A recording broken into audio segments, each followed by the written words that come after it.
Have you ever considered a career in sports? If you're passionate about writing, creating videos, or podcasting within the sports realm, I have the perfect course for you, Fans with Laptops. It is based on my career of someone who broke into this job despite the fact that at the age of 28, I was parking cars for a living. Take advantage of all the mistakes I made, use your passion, and enroll in the course today. There should be a museum of stupid cricket in Canterbury. But then Wellington did very, very well in the third innings, and they set Canterbury 291 runs in 59 overs. What are some of the Bayram ideas that we could extract from that beautiful mind of yours? I think these are real names. I hope I haven't got these wrong. It sounds like Irvin McSweeney's a fake name. Come up with an idea, which is the sort of thing that you would come up with in a stoner heist film. No. I think the whole thing was so confusing. Oh my God, this is another one of those we had you in the first half stories. Yep. Because at that point, you might as well just have a crack at it. Even if you lose your wicket, you're not losing the game.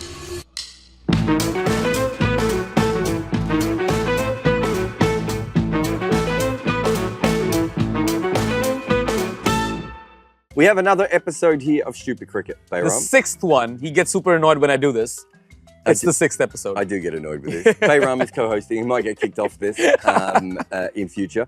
So what we have here is a situation where we're going to have another game in Canterbury. We have already had a game. I don't know what it is about Canterbury and stupid cricket, but we have here another opportunity to go to Canberra. There should be a museum of stupid cricket in Canterbury. Are you aware of a cricketer called Bert Vance? I think I've heard of this name. Was he part of the Bodyline series? No. Oh, that was another Vance? That's Bert Oldfield or Bill Vose. Bill Vose is what I was thinking about. Yeah, that's the guy. Bert Vance, there's no reason for you to know Bert Vance. He played 4 tests for New Zealand. I think he was a middle order batter in his career and ended up being an opening batter. Played a couple of tests, never made 100. He used to have this big white helmet on and glasses. He had his own vibe going on, but not a particularly famous test cricketer at all. He is particularly famous in cricket, and his name did come up recently. That's why I asked about it, just to see if you knew about it, because of bowling. Now, Bert Vance was not a bowler, but he played in a Shell Trophy game, which is Plunket Shield, but I think it was sponsored that year. But first-class cricket, playing for Wellington, and they had to win this particular game, and they were going up against Canterbury, as we talked about before. And Vance batted in that game. He knocked up a 50, but Canterbury took the lead. But then Wellington did very, very well in the third innings, and they set Canterbury 291 runs in 59 overs. Pretty good. They had to win this game, Wellington. Okay. Right? So that's not that easy then. So 59 overs is not a lot of time to bowl anyone out, is it? And back in that day, they're not going to chase this. That's... oh, are they? No, that's good. I like where you head that. You're right. They're not going to chase that. Yeah. Sort of. But you've gone, it's beautiful. You're foreshadowing this absolutely perfectly. Wellington go out and kill it, right? They have Canterbury 108 for 8. Wow. They're 2 wickets from victory. But do you remember Lee Jamon? Yes. What's your Lee Jamon fact? I can't remember a fact, but that's a name I've read a lot. Okay. Different places. Bowler? No, he's a wicketkeeper for New Zealand, who was the guy who made his debut for New Zealand as captain.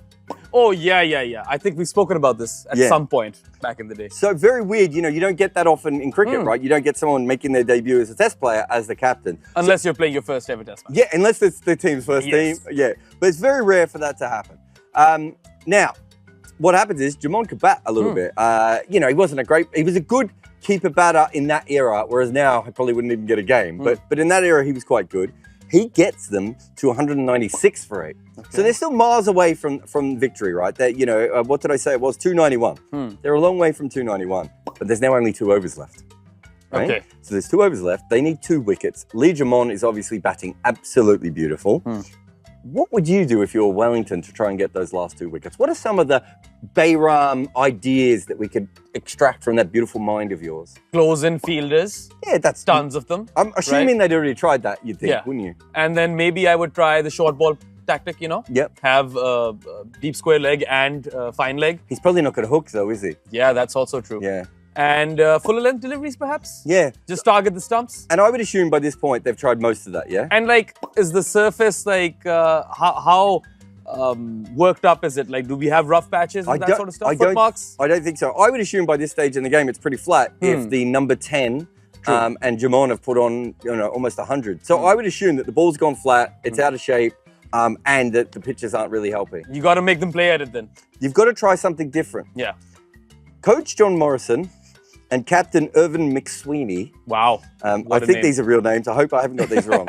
It sounds like Irvin McSweeney is a fake name. Come up with an idea, which is the sort of thing that you would come up with in a stoner heist film, right?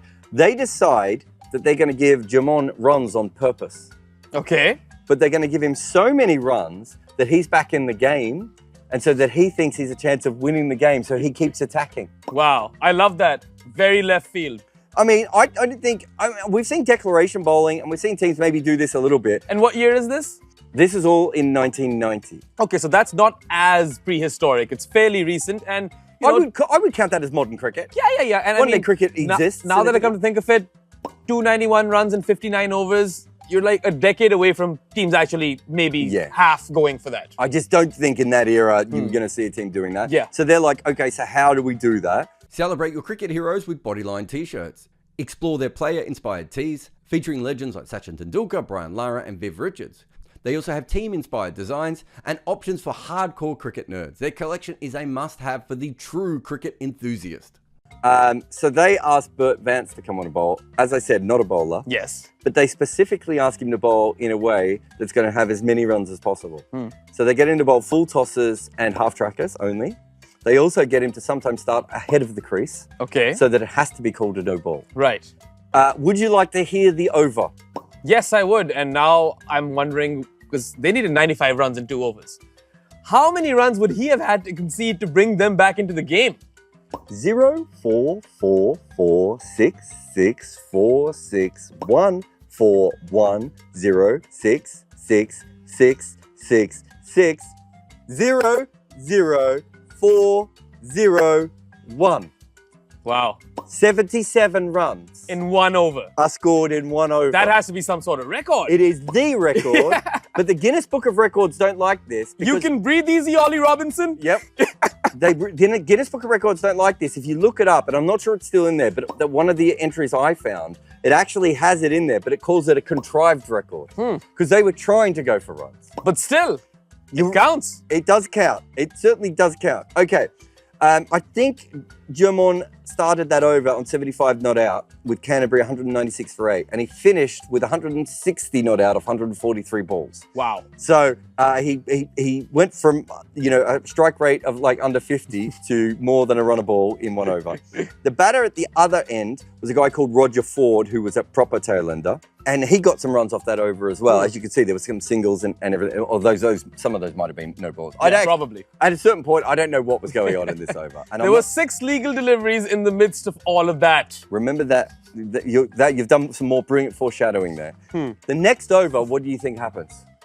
Well, what would you? They would tempt them some more. So the next over, what would you do if you were Lee Jamon at this point? At this point, I'm thinking if they give me any more freebies, I'm definitely making use of those. I don't think they gave him any more freebies, but at this point, they now only need 20 odd runs. Yeah. So you think, or roughly 20 runs. And so he thinks to himself, well, I can finish this. He probably could. But then again, this is 1990, it's 20 odd runs, and you could save the game as well, which is not a bad thing. It's not taboo back in the day. He keeps slogging. Okay. And he takes 17 runs off the first 5 balls of this over. So now we need 5 runs on the last delivery. So we don't know how many runs we need. So I said 77 before. They didn't know how many runs are in that previous over. Lee Jamon does not know how many runs he scored. Roger Ford doesn't know how many runs he scored because the scoreboard operators couldn't keep up. So all Lee Jamon knows is I might as well try and score as quickly as possible. But now Roger Ford's back on strike, right? There's 2 wickets in hand. It's the last ball of the game. So you can't lose it. Exactly. What would you do? Go for it. Slog. It's basically a free hit. Would you like to know what Roger Ford did? Did he hit a 6? He blocked it. No. I think the whole thing was so confusing. Oh my God. This is another one of those we had you in the first half stories. Yep. Because at that point, you might as well just have a crack at it. Even if you lose your wicket, you're not losing the game. But he blocked it because they didn't know how close they were. Did they not know that there was 1 ball remaining? They knew there was 1 ball remaining. You're right there. I'm on your side. I still think he should have had a bit of a swing. Yeah. But you said 5 runs before. That right? was my math. Yeah.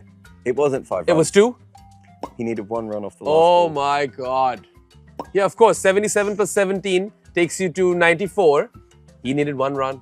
And so... They could have just blocked, tap and run. Yep. could have gone for that option. So, obviously, a lot of this comes down to the fact that the scoreboard operators were behind, right? And that's fair. But there's something else I need to tell you. You said before 77 runs off 6 balls.